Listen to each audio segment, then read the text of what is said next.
So hello friends, now we will be doing the root values of brachial plexus.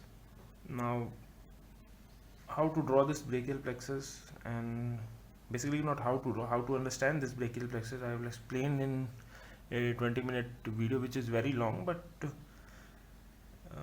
it will help you to remember that brachial plexus forever, not that every time you just take a 2-minute video and start drawing it brachial plexus. So now we'll be understanding the root values of brachial plexus. So we'll start from left and move towards right. So first of all, the easier one. See, dorsal scapular directly arising from this C5. So it has a root value of C5. Now the next one, suprascapular, as you can see, is arising from joining of C5 and C6 from the upper trunk. So it has root value of C5, C6. Now the lateral pectoral. See, up till now there is a contribution of C7 which I have not shown. Some say actually lateral pectoral arises a little bit lateral also. So the lateral pectoral root value is C5, C6 and C7. So till here there is another contribution from C7 also.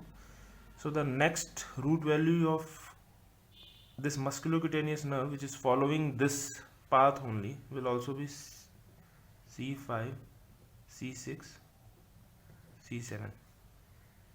So the first line is done. C5, C5, C6, C5, C6, C7. You have to remember that lateral pectoral also has a contribution from C7, and since till this path we already have a C7 contribution, so musculocutaneous nerve root value is also C5, C6, C7. Now coming here, long thoracic, as you can see, C5, C6, C7. So it's obvious. C5, C6, C7. Actually, we are following this pattern: C5, C6, C7, C5, C6, C7, and then again the same. Now we'll come here: upper subscapular, lower subscapular, thoracodorsal. See, this cord is made from posterior division of all the nerves, so it can have any value actually,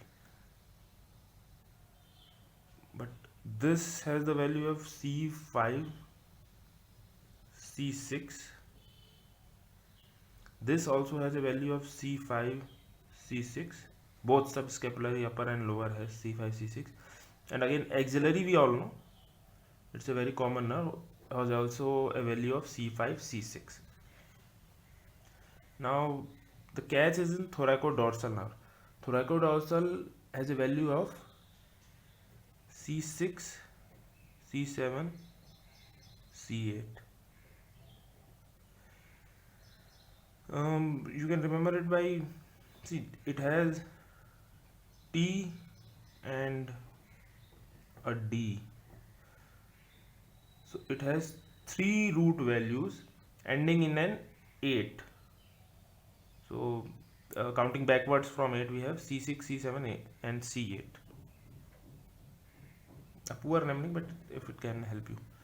So thoracodorsal has C6, C7 and C8. Axillary, we all know C5, C6. See, I'm drawing this in a manner so that you can easily remember.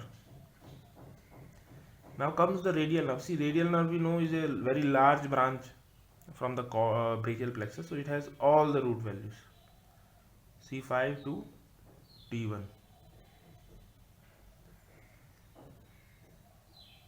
And the same goes for median. See, just remember, the middle one never took anything from above or below here, but it has taken everything in the end. It has also value of C5 to T1.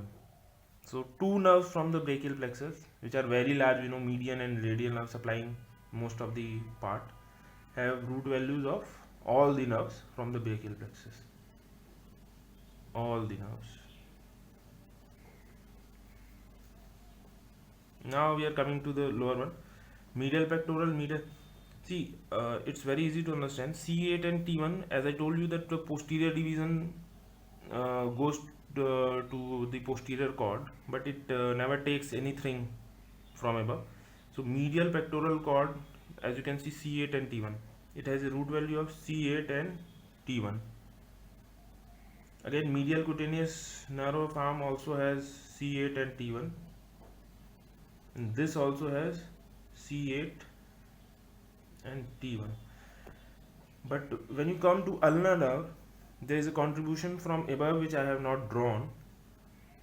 It has a value of just add one nerve above, C7 to T1. You only have to add one nerve from above, which means C8 and T1, it should be present in ulnar. You only have to add one nerve, which is one closest to this one. There is no T2 in the brachial plexus, so the one closest will be C7. C8, T1, you know, you only have to add one nerve, C7. So these are the root values. You can draw it by yourself and it will help you remember.